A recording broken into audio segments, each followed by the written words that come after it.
Alright, hear me out. Pokemon is just like Dark Souls. Now, I know this sounds weird, but whenever you really look at the design concepts, especially in regards to death, Pokemon and Dark Souls are a lot alike. The easiest way to talk about depth in Pokemon is through its combat systems.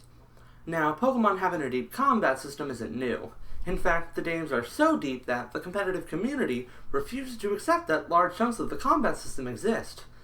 But the depth here is about more than just the metagame. And that's where we come to Dark Souls. Dark Souls has you fighting almost the entire time in a game that is incredibly difficult by today's standards. But that difficulty isn't insurmountable, nor is it required. Dark Souls has ways to lower its difficulty in-game through more than just the typical RPG standard of grinding. While grinding is an option, of course, you can always pick up a bow or some magic to more easily handle the melee-themed enemies. And at almost any point you can call a friend to help you out with a hard boss or area. Now, this variable difficulty is fairly common knowledge, but many people don't think about how Pokemon does a similar thing, and has done it for years. While Pokemon doesn't start at as high a baseline difficulty, the sheer variety of Pokemon of differing stats and types makes Pokemon choice a very important factor in how hard your playthrough is. You see, in most situations, the player knows what types they'll be encountering. In a cave, oh, a rock type. In the woods, oh hey, a grass type. And in the water, oh look, a water type. All the gym leaders tell you their types up front, and usually there are Pokemon strong against them nearby to catch if you're struggling. The difference here is mainly one of perception. People see Dark Souls' weapon choice and ally calling as ways to triumph in spite of the challenge, while in Pokemon they think of type advantages as removing the challenge, if they even think about it at all. Now, there are valid reasons for this. Because Dark Souls is an action RPG, these easier options are truly felt on a more tangible level, and also the fairly low baseline difficulty of Pokemon is compounded by the fact that a lot of the people who play Pokemon games, and then talk about them on the internet at least, have been playing them for years. And in a game like Pokemon, the more you know, the easier it is. But for a lot of younger people playing Pokemon for the first time, they have a lot of moments that feel like Dark Souls. I'm willing to bet that getting your friend to help evolve your Kadabra so you can sweep through Erica's team feels a lot like calling a friend to help you take down those gargoyles that are giving you so much trouble. Now, the worlds that these games craft are home to a surprising amount of depth as well. Now, for this subject, you really kind of need the framing of Dark Souls to help understand what makes Pokemon so cool. In Dark Souls, traversal can be just as dangerous as fighting is, and some of these areas you find yourself in are breathtaking to behold. Every one is an opportunity for new enemies, new items, and new challenges. One of the more interesting design choices of the Souls games is how entire areas can be completely optional, hidden behind an illusory wall or something.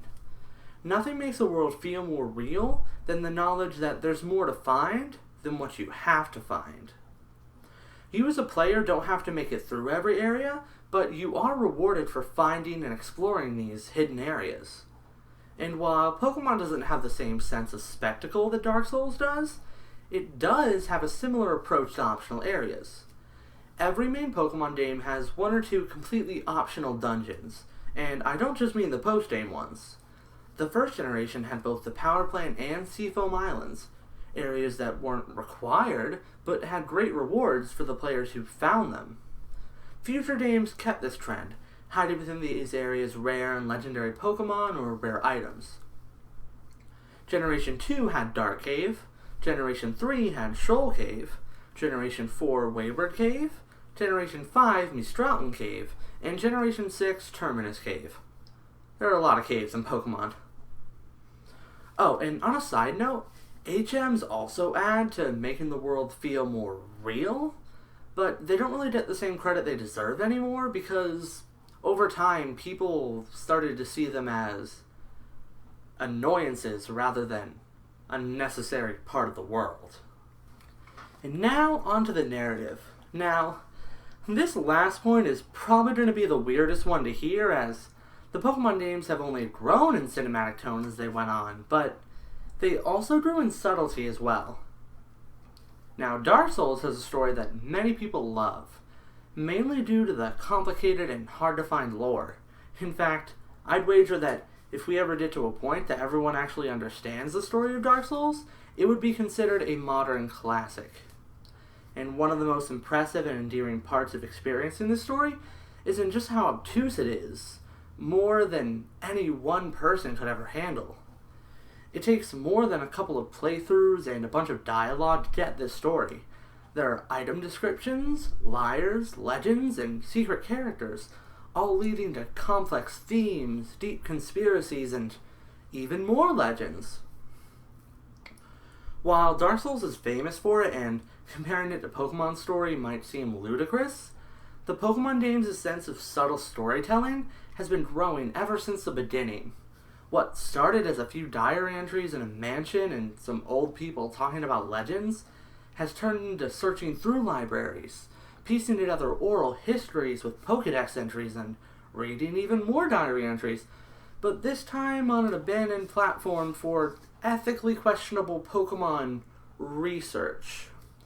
The amount to dissect and dive into concerning the overarching narrative of Pokemon is astounding. And not only is there a massive amount to research if you feel inclined, not only are there dozens of interesting mini stories to be found if you look for them, but Pokemon does this subtly, and, in my opinion, it does it well. What is really cool about this, though, is that it is getting noticed. There have been plenty of channels that have started reading into the games more and sharing their own theories, and that is truly a beautiful thing. That really does inspire me. The Souls games have been deeply examined by players and designers alike endlessly, and that is a beautiful thing. I just wanted to take today and take some of the concept people praise in the Souls games and apply it to some names that, although well loved, aren't always examined with the same expectation to find depth. So share some far-fetched similarities you've found between Pokemon and other games in the comments below. Leave a like if you'd like, and subscribe if you want more. Thanks for hearing me out.